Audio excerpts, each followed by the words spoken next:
Why is Hillary Clinton talking to Lawrence Rockefeller and holding a book about extraterrestrials? This is a picture of Hillary Clinton and Lawrence Rockefeller. As most of you probably already know, Hillary is a former Secretary of State for the Obama administration and currently a 2016 presidential candidate. She is also a longtime politician. Lawrence Rockefeller was the fourth child of John D. Rockefeller Jr. from the well-known Rockefeller family, American industrialists and political and banking kingpins who have had their hands in the creation of a large portion of the modern-day global economy. They were behind the creation of the modern-day banking and education systems in the energy and healthcare industries, along with the Trilateral Commission of the United Nations, just to name a few. They are part of that 1% of wealthy people who basically own all of the world's resources. Many people believe the Rockefeller family is a sinister one, secretly conspiring to control the population, destroy/pollute the earth, and take away our rights. It is believed they hope to carve out the direction of the human race into what's known as the New World Order. And they are certainly aware of these concerns, if David Rockefeller's memoirs are any indication. Some even believe we are part of a secret cabal working against the best interests of the United States, characterizing my family and me as internationalists and of conspiring with others around the world to build a more integrated global political and economic structure, one world, if you will. If that's the charge, I stand guilty, and I am proud of it. There is a lot of evidence suggesting that the Rockefeller family, as well as the Rothschilds and a few others, have had their hands in some disturbing events relating to environmental destruction, genocide, and more, but that doesn't mean we should point fingers and condemn every single member of the family. Ultimately, we, the human race, are responsible for what is happening on the planet, what has been happening, and what will continue to happen unless we do something about it.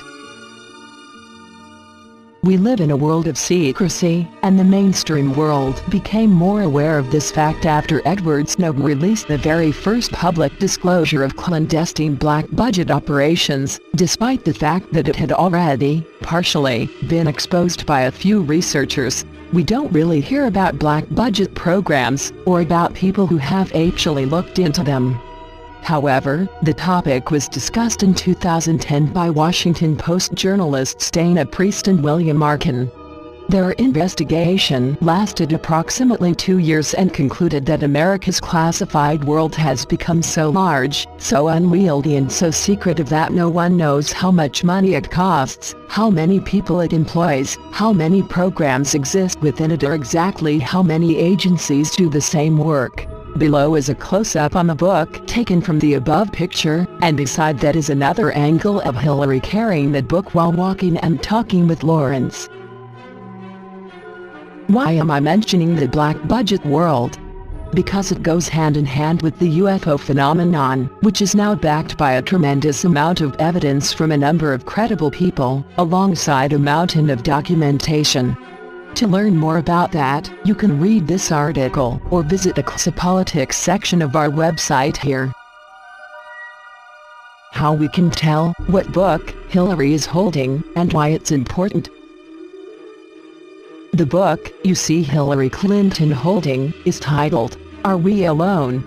It was written by Paul Davies, a well-respected American physicist who has held professorships at various universities.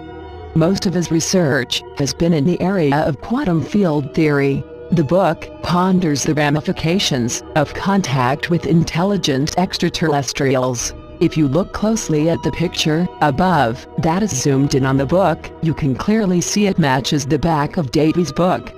You can see the faint star below the eye in both pictures, the bright star that is further away, and the eye on the bottom left. But how do we know that this is really the book Hillary is holding?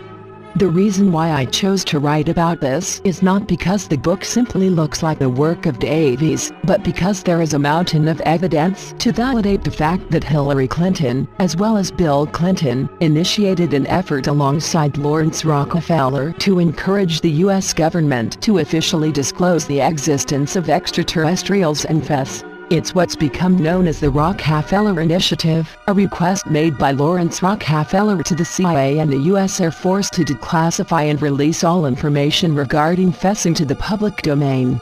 You can view all of the documents to and from Lawrence Rockefeller to various people regarding this initiative here.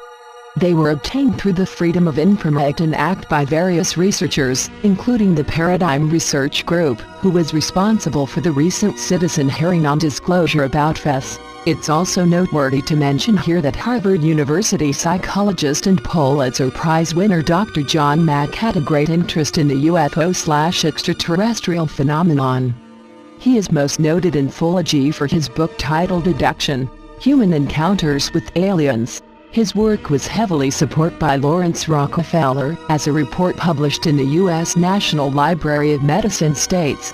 His disparate presence from esteemed professor of psychiatry at Harvard Medical School to social activist and believer in alien abductions were as incongruent as the extraordinary assemblage of his supporters, who included venture capitalist Lawrence Rockefeller and attorney Daniel Sheehan, best known for his defense of left-leaning causes.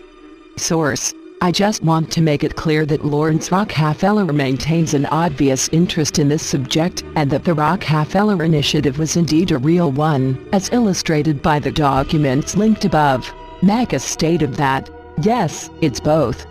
It's both literally, physically happening to a degree, and it's also some kind of psychological, spiritual experience occurring and originating perhaps in another dimension.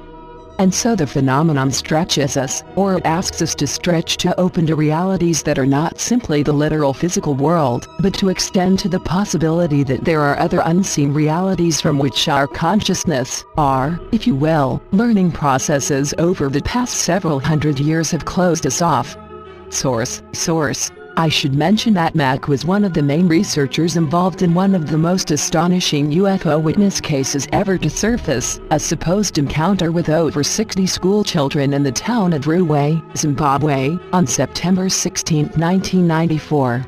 The children claimed to have seen multiple hovering objects that resembled what we would describe as spaceships. You can learn more about that case, and view some video footage of the children in 1994 all the way up to the present day in this article.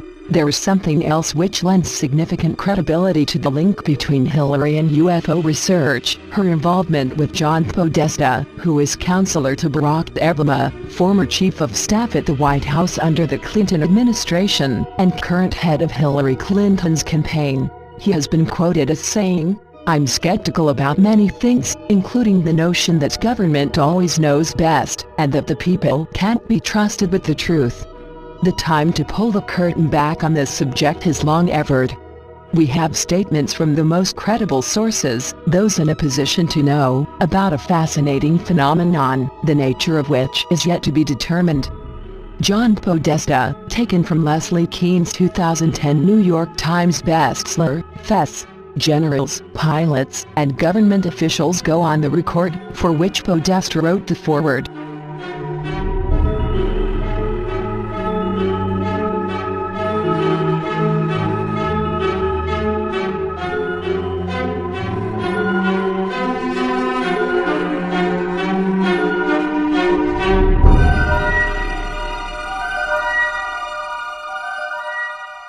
I think it's time to open the books on questions that have remained in the dark, on the question of government investigations of UFOs.